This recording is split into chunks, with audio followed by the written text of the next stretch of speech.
Yo, what's going on, y'all? This is Marcus Rosa, aka Mazuma TV, back at y'all with some more boxing talk, man. I hope everybody's having a blessed, beautiful, positive, productive day. I had a great time, man. This is my 27th birthday today. You feel what I'm saying? I was gonna go live, then I cut it short. You know what I'm saying? But then I ended up going back on live. You know what I'm saying? This girl's bullshit and talk about she wanted to watch Kung Fu Panda. She ain't even want to watch the shit for real, man. Shout out to everybody that's in the building. Oh, look at this. Look. We already got a hater in here. He waited for me to go live. This nigga said, hating ass, jealous, homosexual. That's your father. And that's why he created a faggot like you. What a way to start off the live. This nigga name is Andre Mulberry. We don't embrace faggots like you. Let's get you up out of here, champ. Anyways, shout out to everybody that's in the building, man. You feel what I'm saying? I'm feeling real good today. You know what I mean? Got some good food, chill with the family. You know what I'm saying? So I really can't complain. And there was some good shit that went on in boxing today too. So we definitely gonna talk about that, man. Specifically, the ring. A lot of it is gonna revolve around the Ring Magazine Awards. We're gonna talk about who won the awards.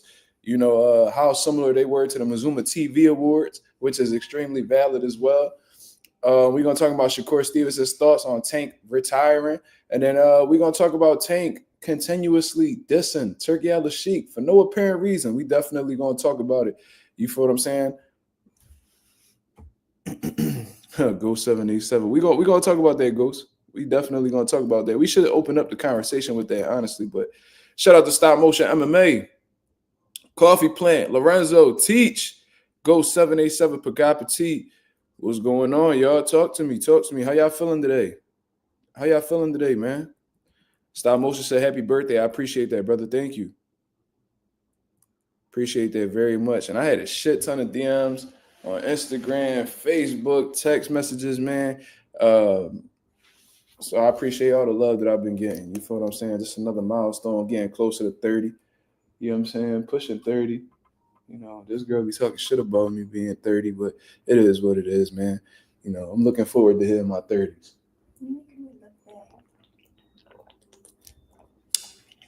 Am I making you look bad, or are you making you look bad? You saying I be talking shit about you. You do. What you be saying about me? You talking more shit about me. I mean, I ain't never deny that. But I'm saying, remember what you said about what you be saying? What you saying about my age? What you be saying about my age? All right, then. I don't be pulling shit on my ass. That's what you be saying. He said, shit, I'm 34. I'm full unk mode. Shout out to the boy Lorenzo. That man, Lorenzo, being China. I was about to say China. That's crazy. My boy be in Japan. I don't even know the time zone. What's the time zone? What time is it in Tokyo, Japan? It was 1:13 p.m. in fucking Tokyo right now. And that boy showing mad love. 14-hour difference between the states on the East Coast and Tokyo, man. Shout out to you for constantly supporting the channel. You feel what I'm saying? That's amazing. Teach said, before you talk about Shakur on Tank, did you see what Jamel Herring podcast? He added some more context there to what? I seen that he had gotten arrested. I saw he had gotten arrested, unfortunately. You know what I'm saying? I seen that Jamel Herring he got into it with his wife or whatever, according to the news, and he's currently arrested right now. They talking about he ain't gonna be able to come out until like the 21st. You know what I'm saying? So that's some serious shit that he got going on, and hopefully, he able to get through that, because I done been through the little bullshit like that. You feel what I mean? And innocent until proven guilty. I'm gonna just say that.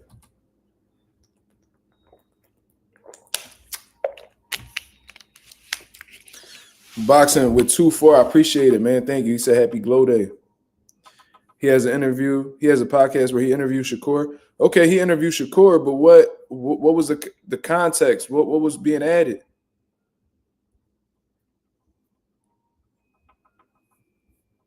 Look at this. He said, corny nigga looking back at your bitch like Richardson Hitchens in that one video. That's actually funny as shit. That's actually funny as shit. He said, she cheating on you. Believe that she is. Damn. Oh, man. You gonna do that to me, man? That first comment was actually really fucking funny though. Cause I remember Hitchens kept looking back at his bitch every time he said some fly shit. He said, "Oh, you want to go, baby? It's cold outside, man. We gonna go out to Puerto Rico. You know what I mean? You would have winner now, baby. You see what I'm saying? Man, can't none of these niggas fuck with me." So actually, that comment is pretty fucking funny. You know what I'm saying? But what's crazy is you took that joke off of me. So I already know that you be watching the channel. You're a world-class dick eater. And I see you following in your mother footsteps. So keep it up, brother. I mean, that's how she made a living, and now you're doing the same thing, but just in people's YouTube comments. So, I mean, keep eating dick just like your mother do, and you'll get very far in life, you know? You know what I'm saying? World-class cocksucker. That's how we doing it today. But anyways, let's get into the boxing talk, man. We got 23 people in the building. I didn't expect that many people to come in that fast. Hit the like button, y'all. I think I only see 10 likes, man. We got to get these likes up before we get to discussing. You know what I'm saying? I actually wanted to start up this conversation with what's going on with Subriel Matias and the current situation that he's going through, man. Unfortunately, he has not been able to get, these big names in the ring. You know what I mean? Teofimo Lopez got his situation going on.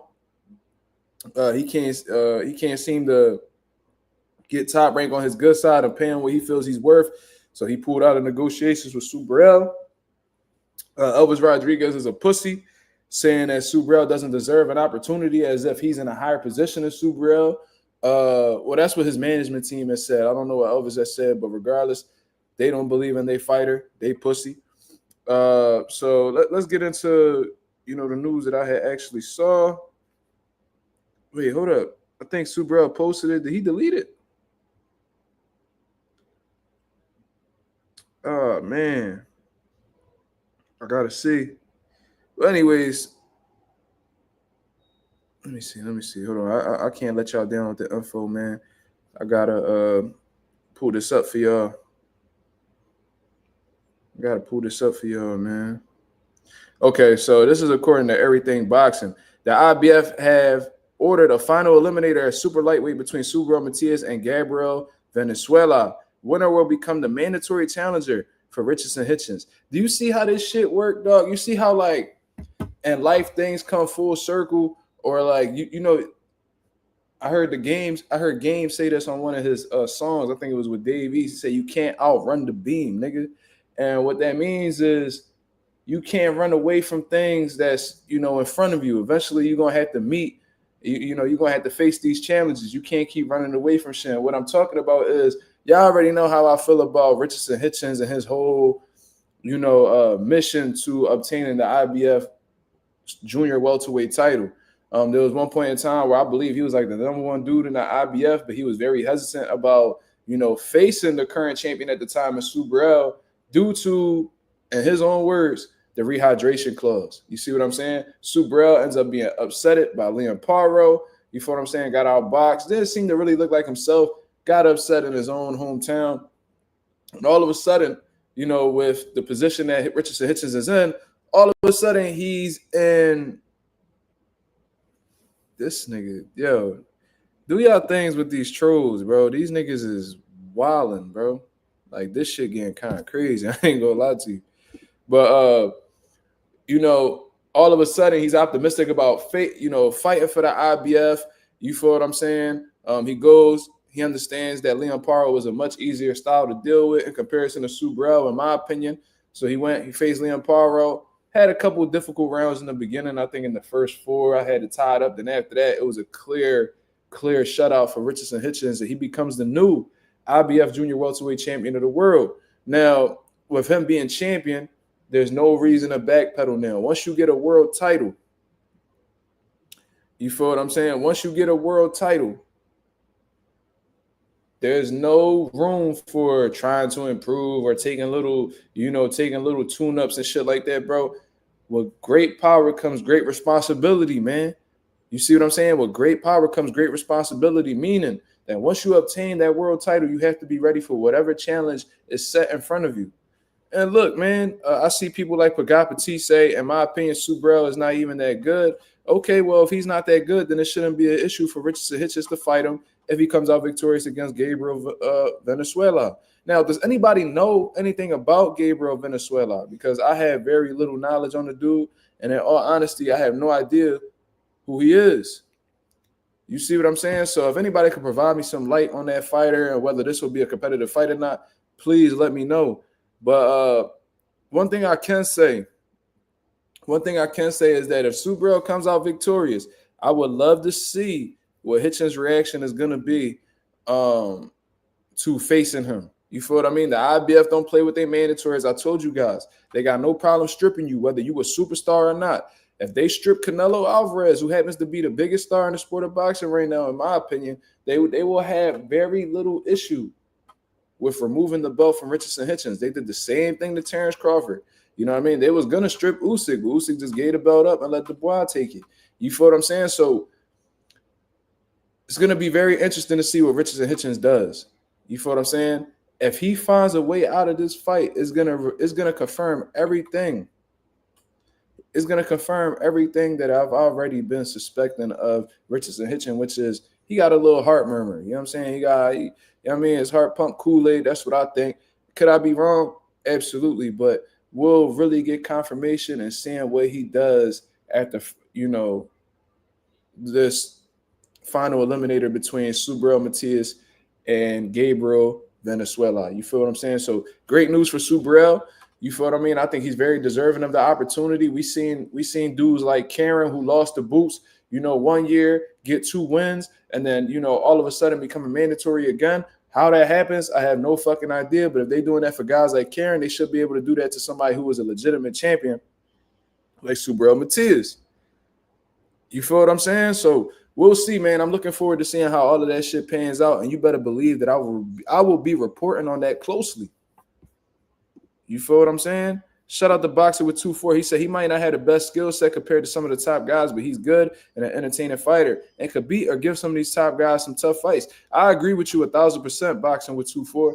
This is the thing. Nobody's ever came on here and expressed how skilled of a fighter Subriel is. We never came on here and told you that he was a pound-for-pound fighter. We never told you any of that. But one thing that we cannot dispute is that Subriel Matias' style is a lot of these dudes' kryptonite. I tell you guys all the time, these guys love to box. They don't like to fight. And with a style like Subriel Matias, you're going to have to do a little bit of both, man. You're going to have to pull all your tools out to deal with somebody on the caliber of a Subriel Matias. You feel what I'm saying? This dude is relentless. He has one of the best gas tanks in the sport of boxing. He's heavy-handed, and he's a high-volume puncher as well, man. He has a lot of good shit on his side, and he don't mind getting hit by a shot or two to get his offense off. And that ultimately breaks a lot of people, bro. You know what I'm saying? Like, pressure bust pipes. And Subriel is a walking example of that. He exemplifies that, quote right there. You feel what I'm saying? So y'all can say he not skilled all he want. You know what I'm saying? There's a lot of people who are very skilled that will have trouble keeping up with the pace, aggressiveness, the pressure that Subriel puts up. You feel what I'm saying? And just like Boxer with 2-4 said, very entertaining fighter. So I'm going to always tune in to see when Subriel is going to fight. You feel what I mean? Yep, he forces everybody to fight, like Malik Hawkins. Yeah, Malik Hawkins was the more skilled fighter in comparison to Subriel. I watched him fight in Philadelphia a few times. You feel what I mean? And he was very skilled. He came up under Coach Calvin and all of them, same team that Gervonta came up under. Sharp boxer. And he was having some success with Subriel. But guess what? Subriel ain't give a fuck about none of that. Kept marching forward. You know what I'm saying? Was putting them bitches together. And slowly but surely broke him down and got him up out of there. Now, Malik Hawkins isn't the elite level fighter of a Richardson Hitchens or anything like that. So it's not going to be that simple. But, I'm just giving you an example of what Subriel could possibly do to somebody that you care about or somebody that you believe is a top guy in the 140-pound division. You feel what I'm saying? But, we don't got much more information on that. So we'll just get to speaking about the Ring Magazine Awards. First of all, I didn't even know that these motherfuckers was having a Ring Magazine Awards. For those of y'all who's wondering what's this on my shoulder right here, I had a little birthday cake or whatever. You know what I'm saying? My son got a little crazy with the frosting and he put it all over me. You know what I'm saying? So I got to throw this in the washer right after. But it was a good time regardless. Um, the Ring Magazine Awards, I had no idea that they had something coming up. You feel what I'm saying? I had no clue at all. I just seen that a bunch of people was going to London. I'm like, oh, Ryan Garcia in London. He said he was in London. Oh, Teofimo in London. Oh shit, Devin Haney in London. But Devin Haney said, from what I understand, when he did that media workout, that he was down here to talk to Turki Al-Sheikh. So I'm like, oh, okay. So Turki Al-Sheikh is my birthday teach. So I'm like, damn, why the fuck is everybody in London? Whole time is because they doing an award ceremony, you know what I'm saying, for the Ring Magazine Awards. And man, it looks super professional. Oh, your birthday tomorrow. Oh, that's what's up. So in 35 minutes, it'll be your birthday as well. My brother, happy birthday, man. I know a few people whose birthday is January 12th. That's dope. And Tito Trinidad's birthday was yesterday.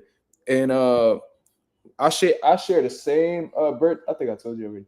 I share the same birthday as Mary J. Blige. Fire. Love that woman. Beautiful music. January. I think Joe Frazier's birthday is the 10th as well, or it's the 12th. I don't know which one it is. Let me see. When's Joe Frazier's birthday? I know Tito Trinidad's birthday is the 10th. Yeah, his birthday is the 12th, Joe Frazier. So you share the same birthday as an all-time great in the sport of boxing. That's absolutely phenomenal, brother. You know what I mean? Joe Frazier is the 12th. Pagai Petit says, as much as I hate Teofimo, I think he beat Subrel by clean unanimous decision. I mean, you have already expressed your opinion and thinking that, you know, Subrel is not that good, so I'm not surprised by that opinion. But I don't think it'll be a clean unanimous decision. You know what I'm saying? I don't think there's many fighters that could beat Subrel clean. You feel what I'm saying? But you entitled to your opinion as always, my brother. Saw Devin in my area in London looking sharp on the pads. Yeah, man, he's been doing a lot of pad work lately. You know what I'm saying? The pad work is good for, like, of course, repetition and, sharpening up your technique and, fixing little mistakes. But we can't get too caught up in the pad work. You feel what I'm saying? Pad work is choreographed. Pad work is something that anybody could look good doing. We seen Mike Tyson old ass in the pads, and then when he got in the ring, what did we see? Nothing like he orchestrated on the pad. So we can't get too caught up in that, man. The only way we're gonna really see if Devin Haney is himself or is in the right, state of mind or whatever the case is, we're gonna have to see some sparring, which most likely they're not gonna show. A lot of high level fighters do not post a sparring session. So most likely we just gonna have to wait and see when he fights. According to what he's saying, he's coming back in March. But let's transition back into the award ceremony that Ring Magazine had. Like I said, it was very professional, and they kept saying that it was like the Oscars but for boxing, and I think that was said perfectly. You know what I'm saying? I like how everybody had their suits on and shit. They had the legends, and this is how Turki Al-Sheikh is a true fan of boxing, that you could tell that he really cares about boxing. Because first of all, he don't need boxing in order to be successful. This man's sitting on billions. You feel what I'm saying? So, he don't necessarily need boxing at all. He's going to thrive, regardless. But he's bringing everybody to the table. You know what I'm saying? He's bringing, he had Michael Buffer there, which I thought was dope as fuck. He had he had a lot of legends there. He had Roberto Duran. He had Lennox Lewis. He had Frank Bruno, Evander Holyfield. You see what I'm saying? He just had a lot of old school people that belong there and earn that right to be there amongst all the current generation. You feel what I'm saying? It had just about everybody at this award show as well. People that's associated with Turki Al-Sheikh, people that's not associated with Turki Al-Sheikh. You know what I mean? They had Canelo Alvarez there. That was a big eye opener. You feel what I'm saying? I was kind of confused as to why Terrence Crawford wasn't there, because he is an ambassador of Riyadh season at the end of the day, but maybe he has some things going on at home. I'm not too sure. But, if he was there, please let me know, because I didn't see him at all. I seen Raymond Ford was there. I seen he won an award, which is pretty dope. We're gonna get into the winners of the awards as well. Ryan Garcia cheating ass was there. Teofimo Lopez crazy ass was there. Devin Haney, Anthony Joshua, Alexander Usyk, of course, who walked away with multiple awards. Daniel Dubois. It was a good amount of people, man. Even had the prospects in the building. They had Moses in the building who won an award, which I disagree with, but we definitely gonna get into that. What I'm trying to say is, what do you mean by that? What do you mean by that, Smooch? You said the awards were cool, but I feel like the people chosen to present the awards were rage bait. So who was who? So we had Shakur Stevenson presenting an award. You looked at that as rage bait. Why? Ryan Garcia, I understand that. Tiafimo, I understand that. Oh, okay, I see what you're saying. Connor Ben, yeah, they had some of the most unlikable characters giving out the awards. Yeah, that is pretty funny. Shakur looked like he didn't look like he looked like he didn't even want to do it for real. He looked like he was mad giving somebody else fighter of the year. Like Shakur is that competitive of a motherfucker that I genuinely feel like he thinks he's that nigga. So like him giving another boxer a boxer of the year award, that shit kind of makes him uncomfortable. I mean, I could be wrong. But like he looked like he ain't really want to be there. You feel what I'm saying? Not at the event, but giving out the award. Yeah, Ryan Connor T.O. Yeah, I see what you're saying. I didn't even think of it like that. But you making a valid point.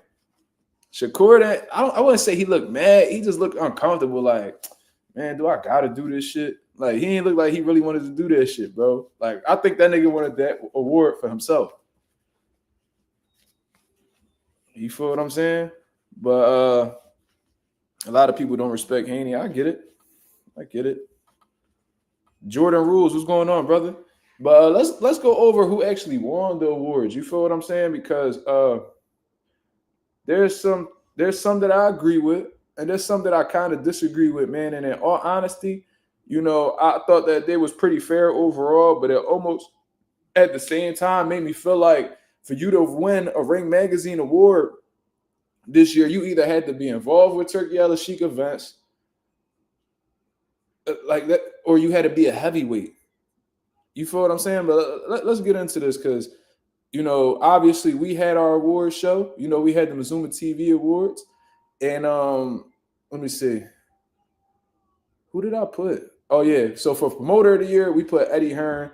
Division of the Year, we put Heavyweight. Trainer of the Year, Robert Garcia. We agreed on that. And Card of the Year, Terrence Crawford versus Madrimov.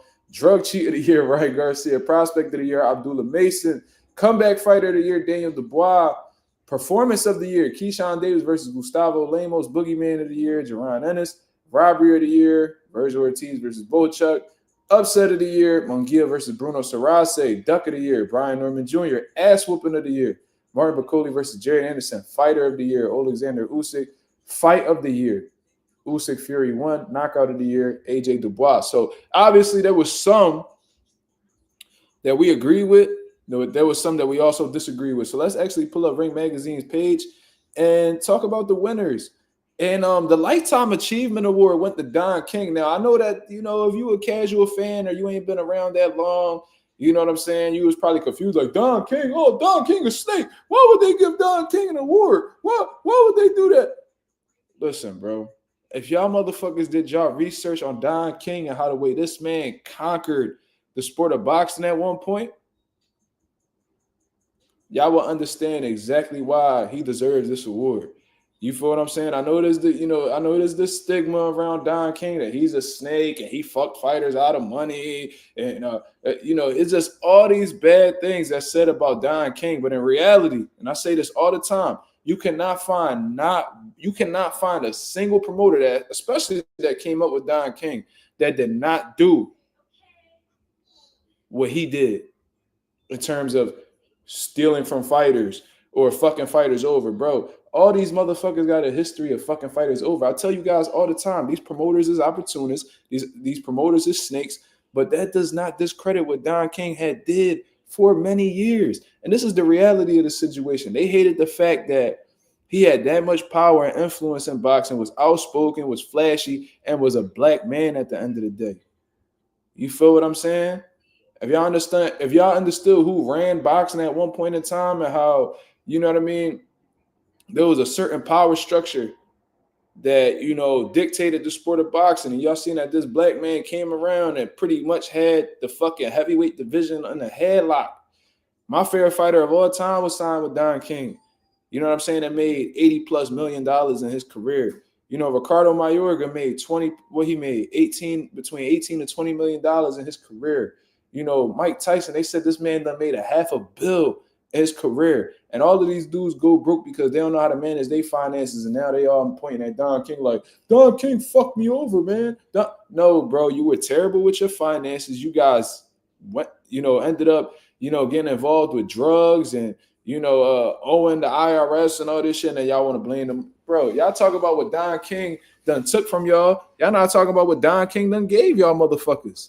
You see what I'm saying? So this man, they hated the fact that he was doing what these white motherfuckers was doing, but had a different skin complexion. You feel what I'm saying? That's all I'm going to really say about that. So I really salute Turkey Al-Sheikh, Ring Magazine for coming together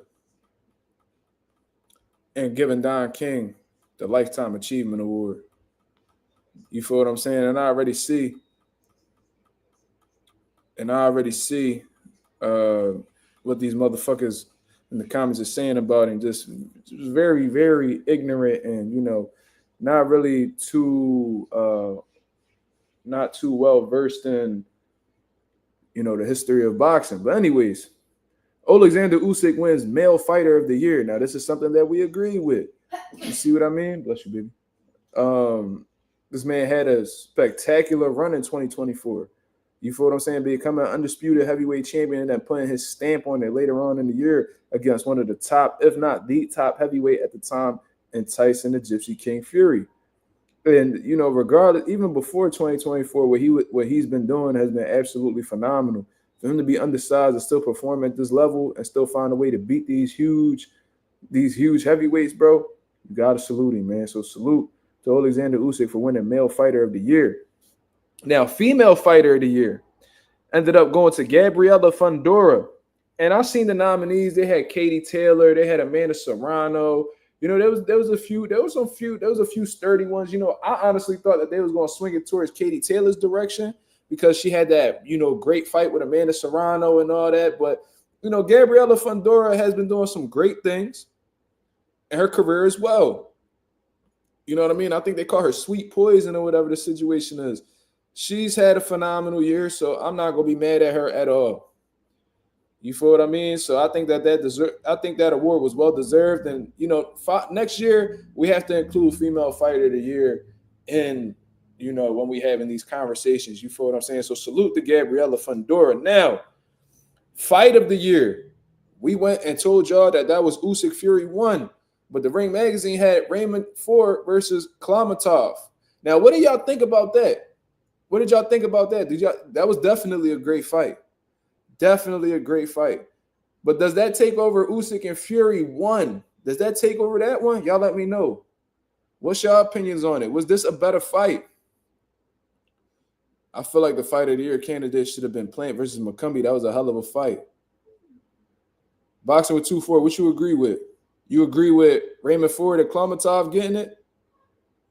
Usyk won too many awards. That's a fact, too. Maybe they was trying to, like, not OD and give motherfuckers too much credit. You know what I'm saying? Maybe they wanted to be, you know, they wanted to spread the love across the board.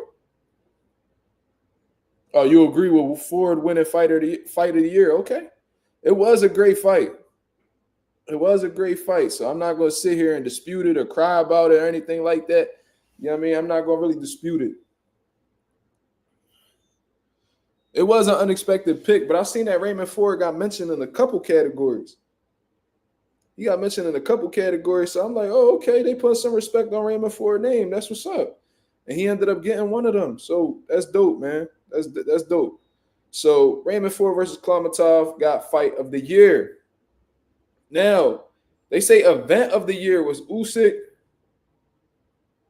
versus Fury 1.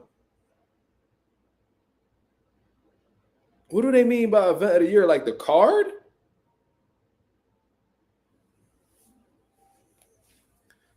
Do they mean like the entire, like,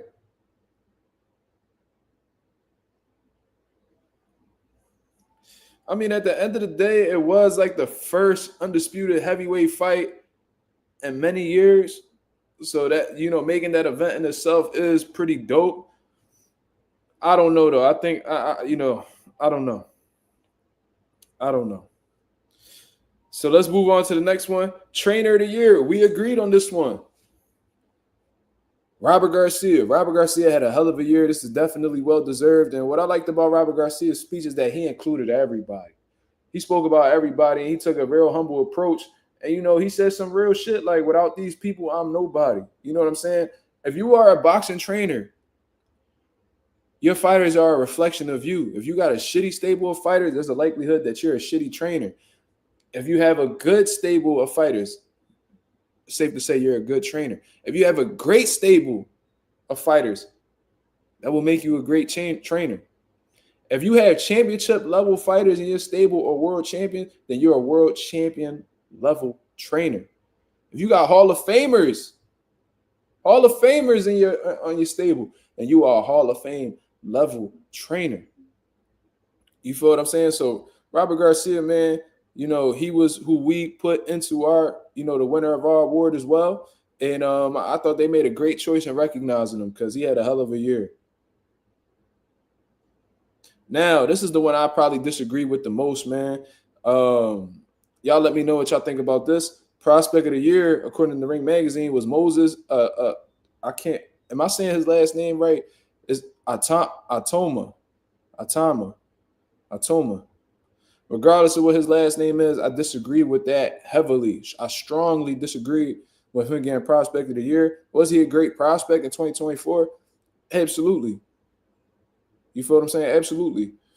Moses is impressive, and I like how the way they moving him. I like how the way they promoting him. You this young, heavyweight champion material type fighter, and he's been putting on some good performances as well. Bless you. But I do think that there's one that stands out amongst all of them, and he happened to be nominated in this one. You know what I'm saying? And I give that to Abdullah Mason. Heavy, man. I think that he shined brighter than Moses, in my opinion.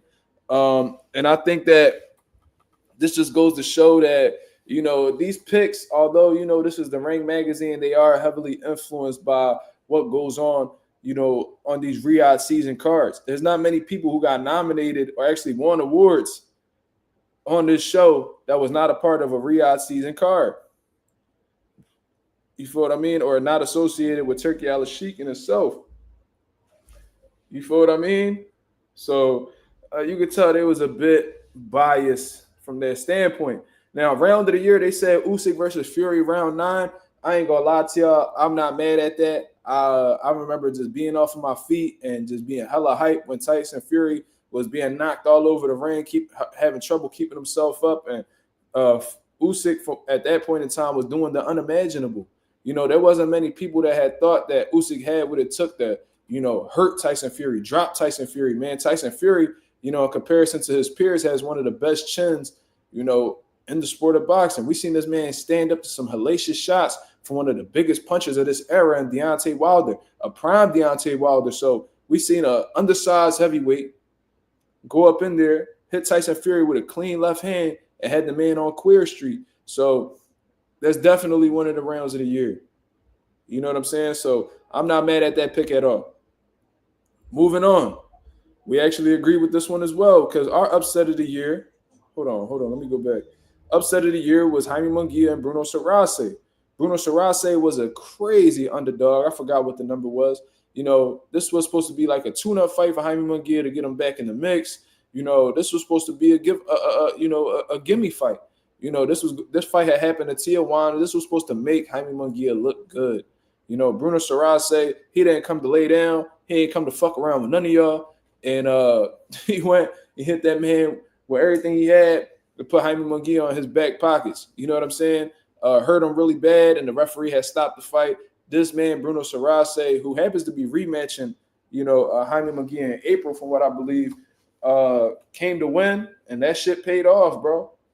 That shit paid off. And prior to him sparking Jaime Munguia, he was having success in spots. So it wasn't like some random, Hail Mary, hit the lottery type punch or whatever. No, he was cracking Munguia in certain instances, Could you say that he was losing? Yeah, but Bruno Sarase ain't come to play is what I'm trying to say. You know what I mean? But well deserved. Bruno Sarase, well deserved. And this shit had just happened too. So he got this shit right before the year wrapped up. You feel what I'm saying? So congratulations to Bruno Sarase for that. Now, comeback fighter of the year. Now, this was something I was gonna give to Daniel Dubois. You feel what I mean? I thought that this is what Daniel Dubois deserved, but I'm hearing about Billy Dibb, and I was completely confused by him winning the award. I was almost like, bro, what the fuck? Like, what did he do? Like what did he do to consider himself a comeback fighter? So I did a little bit of research, man, and according to the research that I had conducted, this man Billy Dibb was diagnosed with stomach cancer in October 2022. They said if he didn't undergo treatment, that he'll be a dead man in 6 months. Yeah, went through chemotherapy, received radiation therapy sessions, and was considered cancer-free March 6th of 2023. You know what I'm saying? And returned to boxing. You got to respect that, bro. You got to respect that. I really had no idea that this man had went through this shit. You know what I mean? And I think he was initially refusing treatment, but decided to do it on behalf of his son. That's real father shit. You know what I'm saying? I didn't get to hear his speech, Teach. I ain't going to sit here and lie to y'all. But that's amazing. I was thinking about the Daniel Dubois. I'm thinking of comeback of the year, based off of like their career and what they've been through in their career and how they was able to, bounce back from it. And I was very sure that Daniel Dubois was going to win this award. But that was only because I was extremely ignorant to Billy Dibb's story and what he had gone through. You feel what I'm saying? So shout out to Billy Dibb. Well deserved. You know what I'm saying? And I hope that he continues to stay healthy, not only for himself, but for his family. You feel me? So that was dope. And I'm glad that Ring Magazine acknowledged him for, getting through that, because there's not many people, regardless of whether they go through chemotherapy, whether they go through these, this radiation, and, there's not a lot of people who make it. So that speaks to, his determination, his will. And it was all a part of God's plan. You feel me? So congratulations to Billy Dibb. And the last award that Ring Magazine and Mazuma TV has seen eye to eye with was the knockout of the year. You know what I'm saying? And initially I was going to give that to, H2O and, Lucas Body. You know what I'm saying? I thought that they had the knockout of the year, but, I really sat back and thought about it, and I'm like, all right, H2O had a nasty knockout loss. You know what I'm saying? Lucas Body sparked them or whatever the case is. But, at the same time, Daniel Dubois and Anthony Joshua was a higher level type of fight. And for him to knock out Anthony Joshua that way, being an underdog and, pretty much bouncing back from, bad losses in his career, to knock out a two-time unified heavyweight champion of the world with one punch, after already having an amazing year with beating two undefeated fighters back-to-back, I'm not mad at the pick. You know what I'm saying? I think Angelo Leo had a strong case as well. But Daniel Dubois knocking out Anthony Joshua, and it was a bad knockout at that. I'm not really too upset about him being picked. You see what I'm saying? So great award show overall. I hope that they continue to do this, man. Hopefully they could, do it like how they be doing the Super Bowl and shit, and just bring it to the U.S. 1 year, then bring it over here for another year. That, you know what I'm saying? I hope they really switch locations and really make this a constant thing, man. I love what Turki Al-Sheikh is doing. You feel what I'm saying? I love what he's doing. Acknowledging these fighters and bringing the legends around. I'm sure he's taking care of these legends financially for coming out and supporting the event as well. So it's pretty dope. And it looked like a lot of the niggas was wearing the same suit. So they probably was getting flown out, brought over, getting suits tailor-made for them. You know what I'm saying? It looked like they all had like the same motherfucking outfits on. Like they was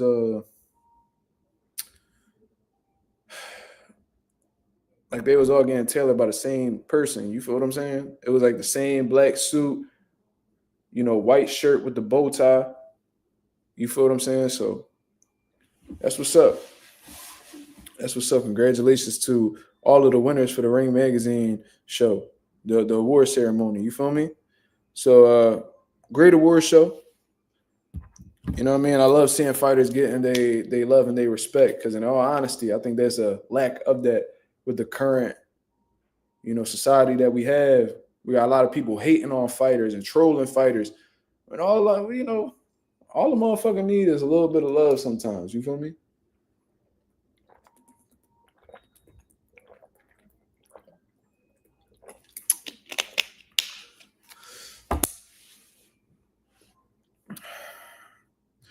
Forever Dedicated said, Mazuma, why Tank diss New York City and Billy Joe Saunders?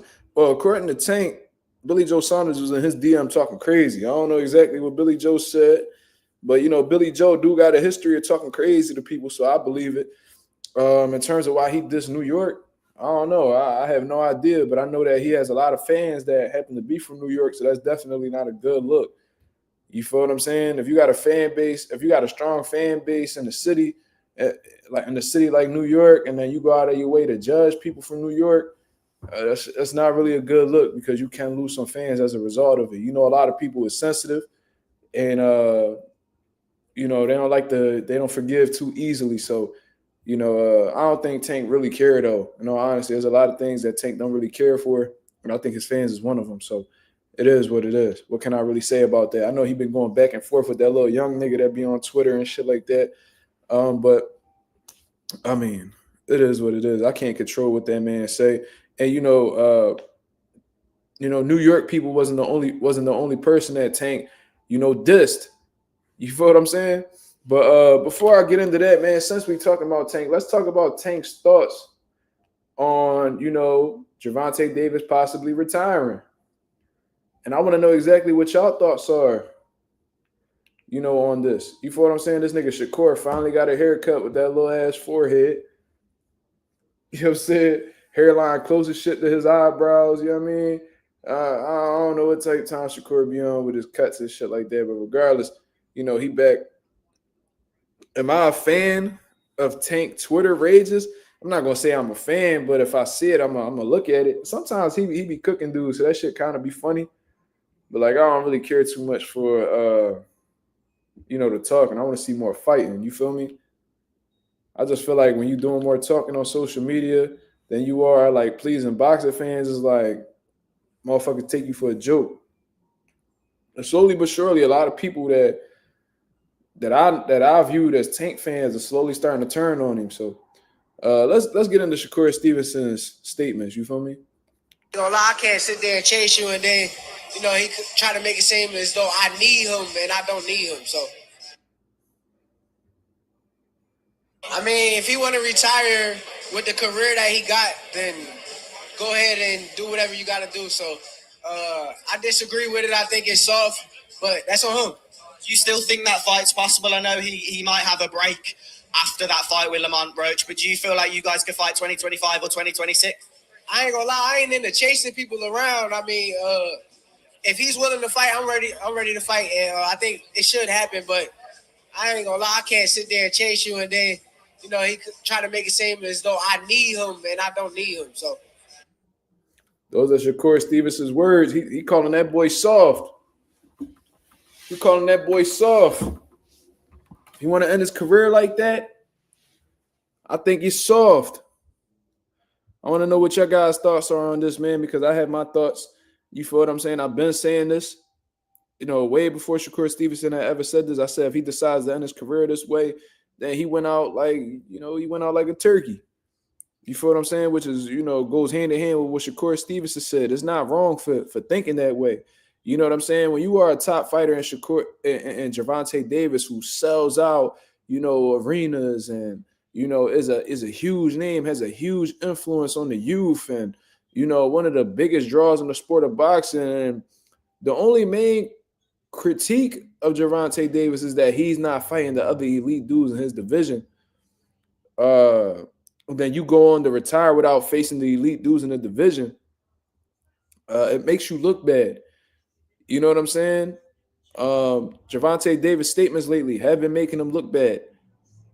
You know what I'm saying? Asking what Shakur Stevenson has done to get a fight with him. Meanwhile, he's fighting dudes that are less, accomplished, less skilled, like Lamont Roach. It's a lot of holes in Javante Davis's theories.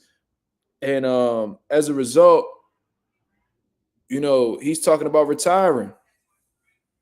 Cat trying to sneak me. That's Blackie. Blackie be plotting on my girl. Like, she be trying, she want to fuck her up. Look how we look. She always trying to sneak up behind you and all that shit. But no, I'm good, Chris. I appreciate you coming through, man. There's not many times where I see you on live, so salute. But back to what I was saying. I do agree with Shakur Stevenson in his statements. Now, I've been somebody who's been highly critical of Shakur Stevenson as well. You know what I'm saying? There's a lot of things that he do that I'm not particularly a fan of. So you can't say that I'm running to Shakur Stevenson's aid. I hold all of these dudes accountable at the end of the day. But, one thing I can't defend is, a top guy who's capable of sending offers to just about anybody in the boxing world, who's, clearly the A side amongst his peers. I can't defend him if, he's deciding to choose lower tier opposition and, pretty much avoiding and ignoring, the other top guys that are, who can be easily on the same level as him. We don't really know because they haven't fought. But these dudes may very well be the goods, but we'll never know because Javante Davis isn't taking a chance and making these fights happen. We can blame everybody we want to blame. Oh, Shakur signed with Matchroom. Bro, so the fuck what? Ryan Garcia was signed with Golden Boy. That didn't stop them from making the fight happen. You feel what I'm saying? So we need to cut this shit out and stop talking this other side of the street shit. You know what I'm saying? Regardless of what network Shakur is on, regardless of what promoter he has a deal with, the fight can happen. You know what I mean? It just takes Javante Davis reaching out, picking up the phone, and reaching out to Shakur Stevens' team to make this shit happen. Shakur could be like, oh, I want to do 2 more fights, before I fight Tank. But if they reach out right away, I'm sure that they can make something happen and speed up the process. You know what I'm saying? So that's Shakur Stevenson calling Tank soft for retiring without facing top-tier opposition. I agree with him. Forever Dedicated. Salute to Forever Dedicated, man. Hold on. Let me read Teacher's question first. Well, let me read Southwest Dice. He says, Tank needs to suck up his pride and go fight under Big Turkey. We're going to say that for the end. We're going to say that for the end, my brother. We're going to talk about that. Because, it's disgusting how the way Tank moving, in all honesty. It's like he's scared to deal with niggas outside of PBC. Teach says, it's good that he made his money and all, but professional boxers and notable boxing analysts are saying the same thing too. He needs to fight the top in his division. Yeah, man. At the end of the day, if you're a top-tier fighter, you're not exempt from facing other top-tier opposition. You feel what I mean? So, you're not about to just be walking around here and not fighting nobody, making all this money and talk about how you the cash cow of the boxing world and just ignore what what our requests are. We the reason why you in this position to make this type of money. We the reason why you able to, cash these checks, and take care of your family.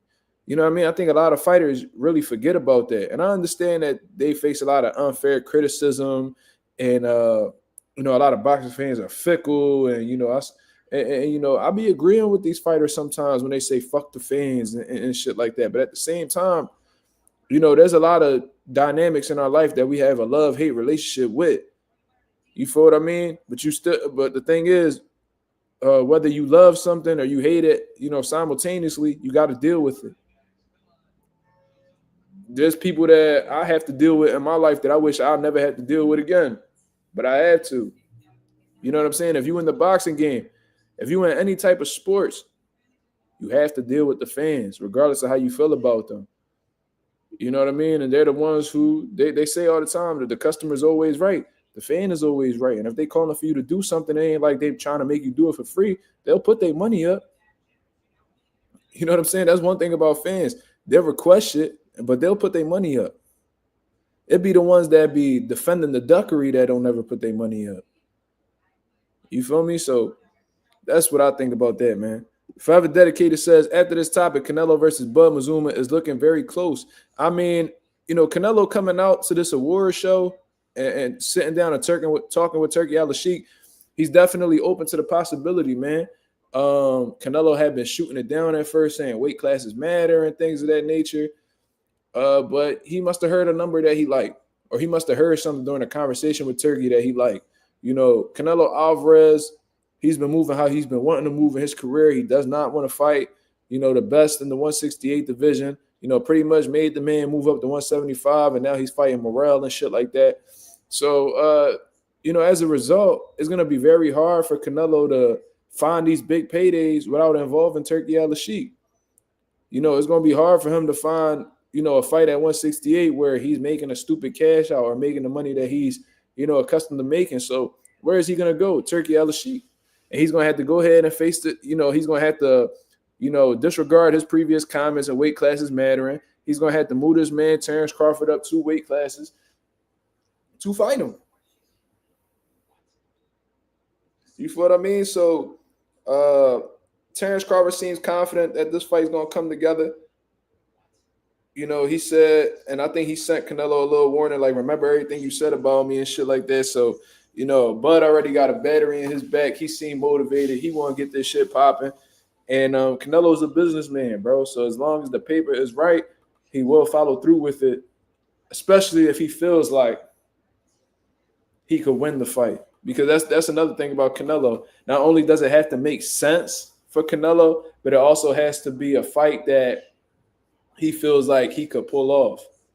It needs to require both, because if it's a good amount of money, but he doesn't believe in his chances in winning, or he doesn't like the style matchup, he'll turn it down. Benavidez, PBC, they offer $70 million. You know what I mean? They gave Benavidez a flat rate of $5 million. Benavidez accepted it. Canelo walked away to take lesser money, from what I heard, to fight guys like Jaime Munguia and Edgar Berlanga. You feel me? So both of the things have to be in line. It has to be a significant amount of money that he can't walk away from, and it also has to be a winnable fight. And considering that he feels like he's a significantly bigger man, he felt like he could, pressure this guy and walk him down and beat him up. He feels like he could beat Bud just because of the size difference. So I could definitely see this fight happening in May or whatever the case is on a big Riyadh season card. And we're going to really see, what happens between both of these guys. Terrence Crawford, very confident in his abilities. His peers are very confident in his abilities in beating Canelo. So we'll see what happens. Canelo is definitely in the cherry-picking stage of his career. That's hands down. There's no debate. He told y'all, he done did everything. Like he felt like he done bent over backwards early in his career to satisfy boxer fans. He ain't doing that shit no more. He trying to get his last couple dollars. He got more years behind him than ahead of him. So he gonna get every last dollar he could get. He ain't leaving no bread on the table, and he gonna walk away with minimal damage. Now, is he gonna be able to walk away, completing that mission? We'll see. Because it might be a possibility Bud fucked Canelo up, but we'll see. You know what I'm saying? Tank want to finesse the game. Yeah, Tank want to finesse the game, but he didn't go through what Canelo had to go through. He didn't go through what Floyd had to go through in order to become these mega stars, or at least have the right to cherry pick. Because look, man, when Floyd was at the end of his career, he told y'all niggas, I ain't fighting under these young niggas. Especially when he had that last fight on his Showtime contract to make a 49-0. He told y'all, I'm either fighting Andre Berto or what was that dude named? Kareem Mayfield. We was like, what the fuck? Like, why? Dumb? Bro, we got Keith Thurman around here. We got Sean Porter, Devin Alexander. He said, nope, Andre Berto or Kareem Mayfield. And when people got to talking about it, it was like, bro, Floyd done fought everybody and they mom, bro. Early on in his career, the middle of his career, he want to walk away at his own terms. He want to walk away with a good bag without taking any type of damage. And, I feel like when you got a world title, you just got to, you just got to deal with what comes with it. But that's more understandable than a Tank who hasn't really faced any top-tier opposition throughout his entire career, was met against, the same type of style throughout the entire course of his career. And now he wants to walk away because he felt like he done proved everything. Bro, you didn't prove shit. Canelo was in his early 20s fighting Shane Mosley, Carlos Baldomir, James Kirkland, Amir Khan, Triple G, Erislandy Lara, Miguel Cotto.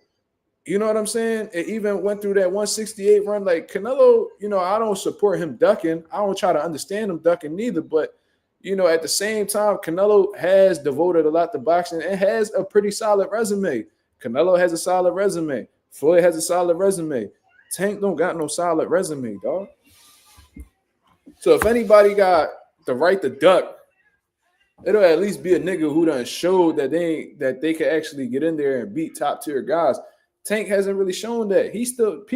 Tank fans still bragging about wins that he had 5, 6, 7 years ago, bro. Y'all niggas bragging about old work.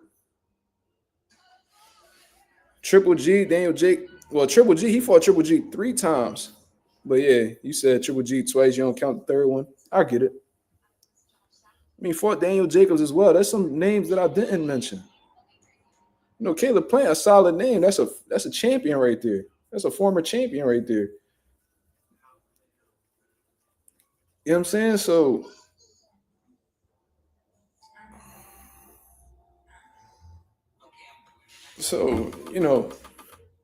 I don't excuse anybody ducking. I hold everybody accountable, like I said. But, at least the old niggas that's ducking, they done showed you something. Tank ain't show you shit. And he already acting like he established and he don't got to prove nothing to nobody.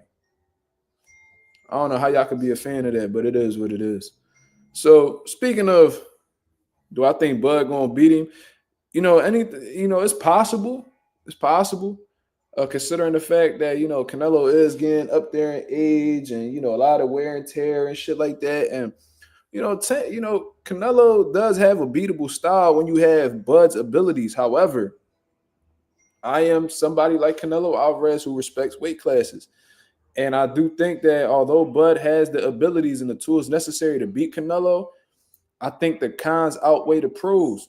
And I ask these questions all the time. I had the same question for Jamel Charlo when he moved up and fought Canelo. How is his conditioning going to be when he doesn't have to work that hard to get the weight off? You know what I'm saying? He's not going to have to train as hard in camp to get that weight up off of him. How's his punch resistance going to be moving up 2 weight classes?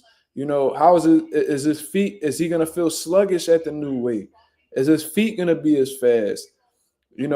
Is his power gonna be respectable at 168? These are bigger dudes. The bigger the dudes are, the better their punch resistance is. It's an uphill battle. Can Bud pull it off? Yeah, Bud could pull it off. Like I said, if this was a 147, 154 contest, I would pick Bud. I would be confident in picking Bud, but we're talking about the super middleweight division. How do we know, Bud is gonna be comfortable at the weight? If I'm Bud, I'm looking at, coming in, pretty light for that fight. You know what I mean? Closer to 60 in all honesty, just to have that agility and that, that speed and shit like that. You know what I mean? Because, it'll be closer to the weight that you fight at, which is 154, and you only had one fight there. So in reality, you could probably push, reasonably and say that he's moving up 3 weight classes.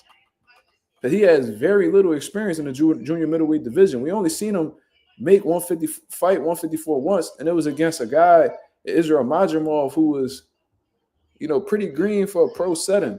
One of the best in the division, but a green champion.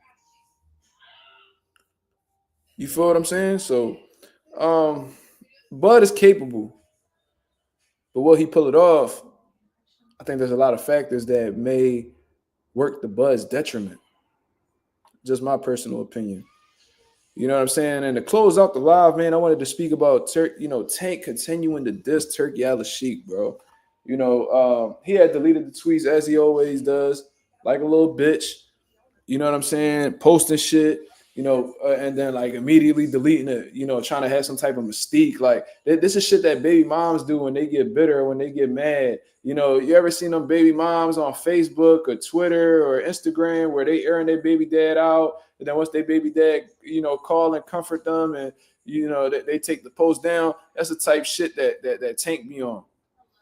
You know what I'm saying? He'll get in his feelings. He'll say some shit. And then he'll be like, oh, let me go ahead and delete this real quick. You know what I mean? On some hoe ass shit. You feel what I'm saying? So that's just the type nigga that Tank be, the type shit that Tank be on.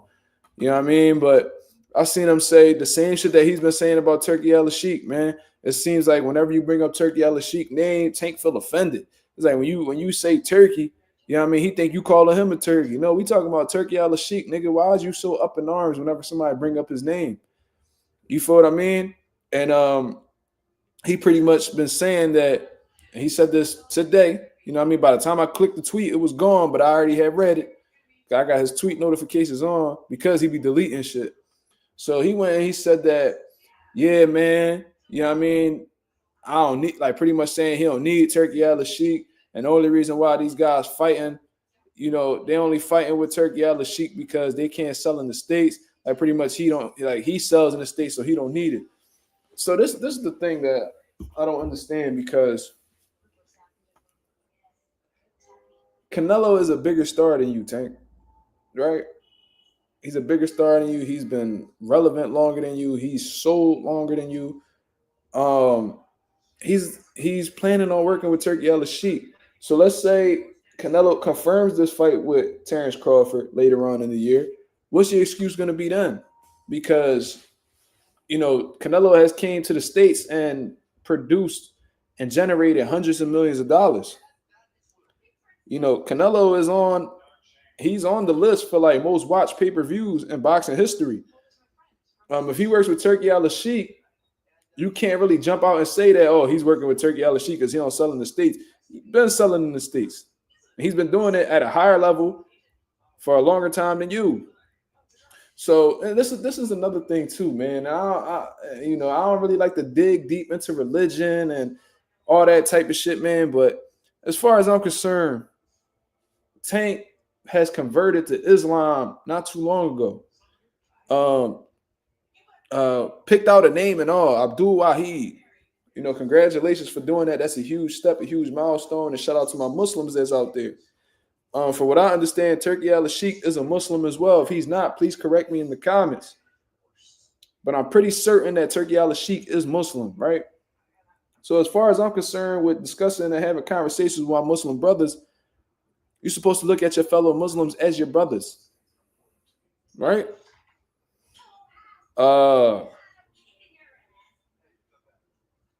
Tank has done nothing since he's converted to Islam but disrespect other Muslim brothers. When as far as the laugh at Devin Haney for being cheated in a fight against Ryan Garcia, and then go ahead and defend Ryan Garcia for taking performance enhancement drugs, denying that he used performance enhancement drugs. And this is also the same man he's defending went out of his way to disrespect the people that look like Gervonta Davis, which is black people. Which it really made me feel away. Like I already had my feelings about Tank and not liking how the way he moved, but that right there, that's what made me start to grow a dislike for the man. You feel me? When you defend a racist, it just completely irritates the fuck out of me, right? So I just don't get why Tank is so hesitant with working with Turki Al-Sheikh. Remember at the very beginning, he was like, oh, I'm going to need 2 Ferraris before we could even have a conversation about doing a fight together. That was the first thing he said. And he said that he felt the way about Turki Al-Sheikh because he felt like he was on Devin Haney's side. Like, what? Bro, him and Devin Haney had a relationship prior to even speaking to you. And you feel a way about that? Was he supposed to reach out to you first? Was he supposed to be friends with you first? I don't understand what the fuck this nigga be talking about. It's like he just be looking for a reason to make a nigga his op. And it's not that serious. This nigga's out here giving out bags of money. You claim to only be in the sport for bags of money. Why are you going out of your way to shoot this man down? You literally the only dickhead in boxing right now that's shooting down Turki Al-Sheikh. Why is that? Because you know that if you were to talk to Turki Al-Sheikh, he will offer you a bag to fight somebody that you really don't want to fight in reality. And you can't say they don't bring anything to the table. Turki Al-Sheikh has given us the pleasure as boxer fans to completely cut that statement out of the equation. And this is what I mean. With Turki Al-Sheikh, you can never say, oh, but what has this fighter done? Oh, this fighter doesn't sell any tickets. He doesn't bring anything to the table. He doesn't bring anything to the table. So the fuck what? We got this motherfucker from Saudi Arabia that's giving motherfuckers millions of dollars to fight. Giving you like some shit. You can even make a case that he's overpaying these motherfuckers just to see these fights happen. You can no longer say that because regardless of whether that person sells, whether they don't sell, you're still gonna get a huge purse to get up in the ring and square off with that man. You feel what I'm saying? Yeah, he disrespect Better Beef too for no fucking reason. Because I think Better Beef's coach said something about Tank. I think he said Tank not a Hall of Famer or some shit like that. But regardless, that's irrelevant. Man, but it is another. But I get what you're saying. That is another Muslim brother that, he disrespected. But regardless,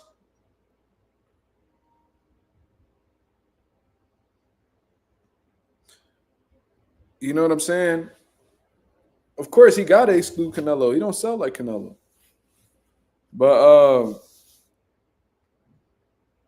yeah, man, I just don't get why. It's like the motherfucker is like scared to, like he's scared to do business with people that's not Al Heyman. It's like he just want to stick in his little corner. He want to stay on. He want to stick in his little corner because he know if he come outside, he's gonna have to answer some questions. You feel me? He'd rather stay on the porch because that block just a little bit too hot to step into. The Turki Al-Sheikh, one of them type niggas, like, yeah, I'm gonna give you the purse that you're looking for. I might exceed the purse that you're looking for, but you gotta fight these motherfuckers that the fans have been asking you to fight. And Gervonta got a problem with that. So before he even gets to that, step, he's gonna try to burn that bridge because he is that scary of a motherfucker, in my opinion. And I would love for anybody to come on here and tell me any different. Why would you go out of your way to disrespect a man when he could be something that could be a blessing to you in your career? You keep complaining about how PBC not promoting your fights. You've even had trouble with the purses that they've been giving you. Why disrespect the man that could put you in a spot where he could give you the exact purses you're looking for, or even higher ones? You feel me? This was just completely, confusing about Gervonta Davis. You feel me? So I don't know, bro. The dude's slow. That's what I'm gonna say. Not very smart from the business aspect. Not smart. He's really not smart at all. Besides, he's an intelligent boxer, but as a person, not smart at all. Very, very ignorant. And he got a lot of maturing to do, if he's even capable of doing that. You feel me? So, a lot of people will take that as Gervonta Davis hate or Gervonta Davis slander. It is what it is, bro. I got my reasonings. I done told y'all, and a lot of y'all can't even dispute the shit anyway. So what the fuck you want me to say? This could easily be trumped. This could easily be shot down by just fighting the motherfuckers that the people have been calling you to fight. Fight a Teofimo. Fight a fucking Shakur Stevenson. Fight a Devin Haney. Fight a Shakur, bro. Go ahead and fight shit. Even fight a Keyshawn. Go ahead.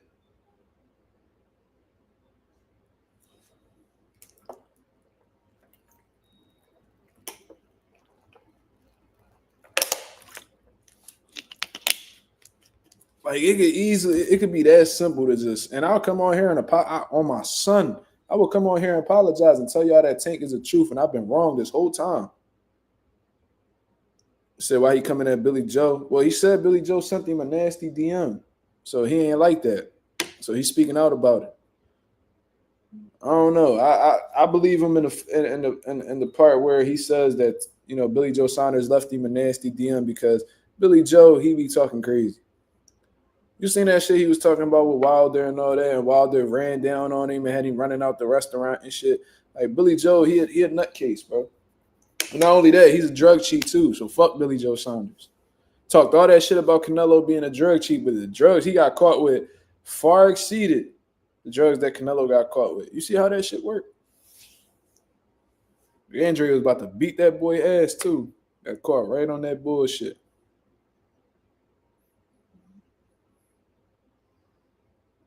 Yeah, I mean, and I seen the fights that Turki Al-Sheikh wants to make as well, and I'm actually on board with a lot of the fights that he suggested, except one, in all honesty. But it is what it is. Let me see if I can actually put that together.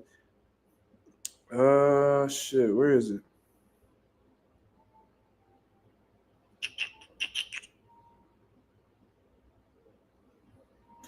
Okay, Turki Al-Sheikh wants to see these 5 fights. Canelo Alvarez versus Terrence Crawford. Look like he already working on that, so not a huge surprise. Oh shit, my phone, my computer, my laptop about to die. Oh shit, hold up now. Can I beat the buzzer? Yes, sir. Move out the way. So the 5 fights Turki Al-Sheikh wants to see. Canelo Alvarez versus Terrence Crawford. Seems like he already working on that.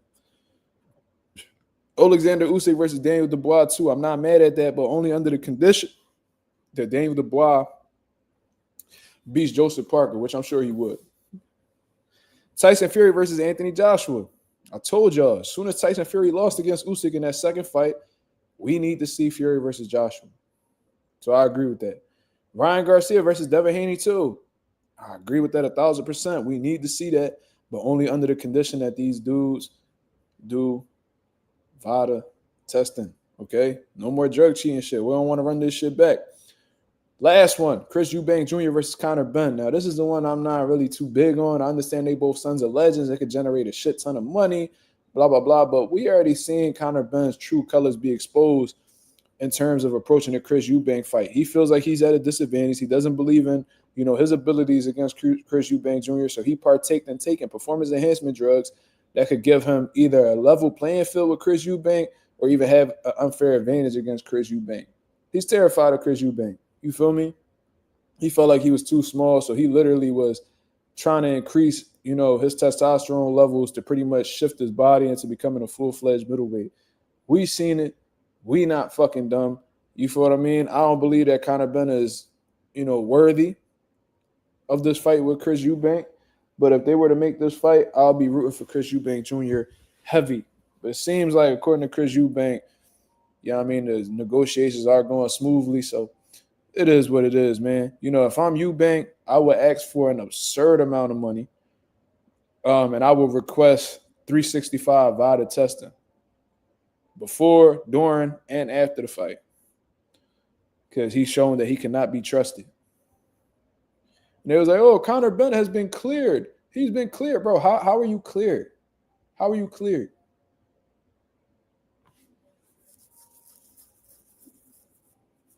Oh, he's been cleared of any wrongdoing. How? How do they do that? How can they come out and say, that he's cleared of any wrongdoing? How can they prove that he took that by mistake? He's guilty, bro. As soon as that shit pop up in your system, you're guilty. Plain and fucking simple. It was, he hasn't been proved guilty. All right, well, he hasn't been proved innocent neither. So as far as I'm concerned, that's a guilty man. Fuck the U.S. court system, that innocent until proven guilty shit. No, when it comes to PED use, you are guilty until proven innocent. And that's how I view it. And that's how I always view it. You feel me? Yeah, teach the fight gonna happen. The fight gonna happen. Against my will, but it's gonna happen. I don't think Conor deserved that. I would like to see Conor, if Conor could beat Jaron Ennis, if he were to fight Jaron Ennis and beat him, then we could, then I'll be more accepting of that. He needs to beat somebody in his division. How the fuck does he get that? How the fuck does he get that huge payday fighting at 160 against Chris Eubank? Motherfucker ain't even do nothing in his own division. Motherfucker ain't do nothing in his own division. But somehow, some way, he's given this opportunity. I get it. I mean, you the son of Nigel Benn, Chris Eubank Jr., the son of Chris Eubank Sr. You know what I mean? They both big names in the UK. They had their history with fighting each other. So this will be like a second generation type fight. And, the UK people, they back their guys, right or wrong. So, it's going to do numbers. I get it. I understand. I know exactly why the fight's happening, but, just because it makes sense don't mean it's always a great move. But, they don't really give a fuck about the integrity of the sport. They only give a fuck about their pockets, man. And that's why I agree with Chris Eubank when he says that they're all scumbags. You feel me? Yeah, bro. Conor Benn could have easily, as soon as Boots got with Matchroom, he could have got that smoke. They stand far away from that, man. They looking at Barrios. He said that Boots ain't a name that people know, but they know Amir Khan and Kell Brook and Manny Pacquiao and all these other dudes. Like, are you fucking serious, bro? You really sitting this, and this reporter just let him rock. So you're telling me Khan, Brook, who are both retired, Manny Pacquiao, who's also retired, and I think he mentioned one other name, they're more worthy than Jaron Ennis at this point in time in boxing? Who will win? Boots or Benn? Jaron Ennis will stop Conor Benn.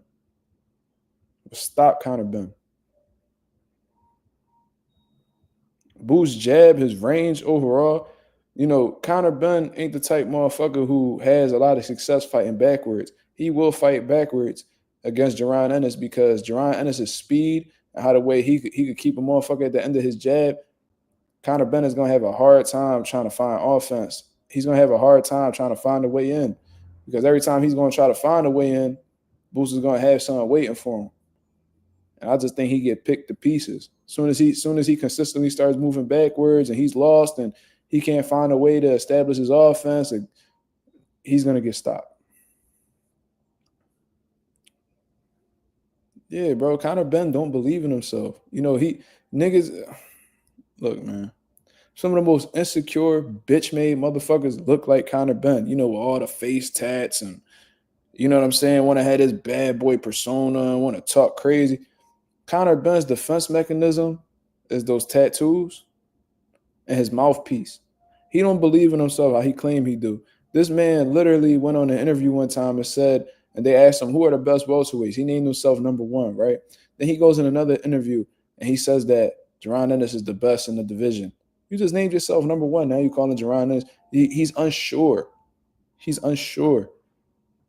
I mean, he don't believe in his abilities. He showed you that. He showed you that when he cheated against Chris Eubank. He don't believe in himself. That shit is all a fucking facade. It's all a facade. He's a fraud.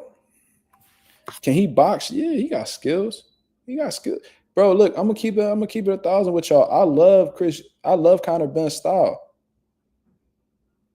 The boxer puncher style, the speed, the explosiveness, and his boxing a bit, bro. He could box. He nice.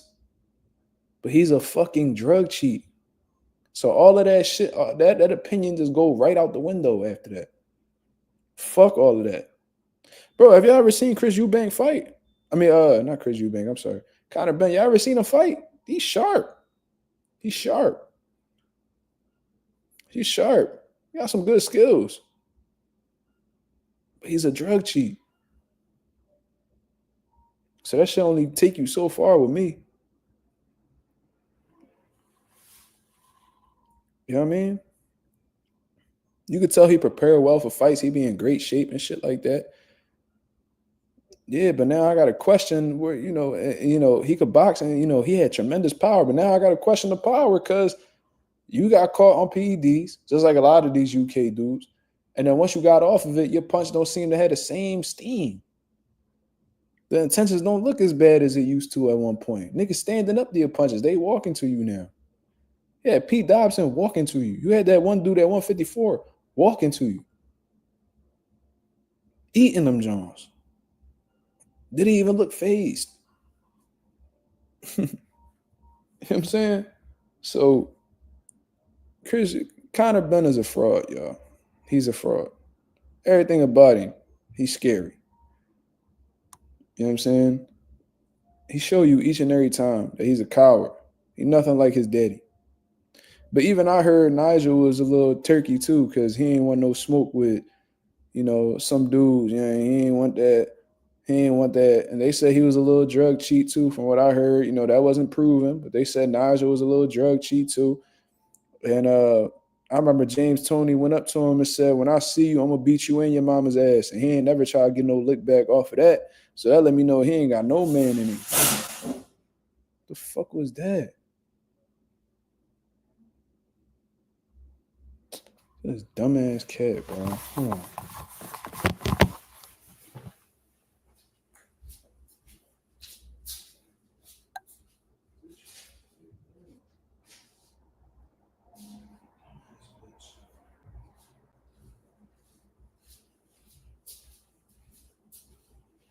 Dumbass cat, bro.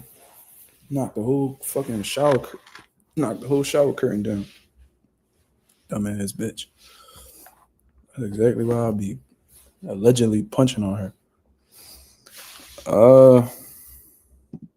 Go787 says, how do you feel about Xander Zayas fighting a final elimination bout to challenge Fundora? Really? I mean, look, man.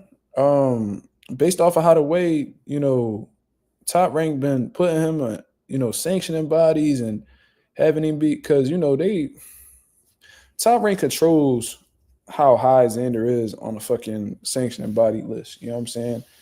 Obviously, they believe in him. He's been sharpening up real well. I guess they impressed by his performances. So in due time, he gonna end up getting he gonna end up getting a big fight.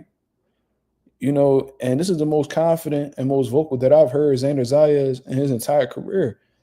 I never heard that when he was up building and in the prospect stage. I never heard him call anybody out. He just took whoever Top Rank gave him. But now he's more vocal. He's talking about fighting. He said he accepted the Virgil Ortiz fight right away. He was disappointed that Virgil didn't choose him. I've heard him call out a few guys. You know what I'm saying? I heard him call out a few guys. He believes in his abilities against each and any one of them. So Xander will get a big fight soon.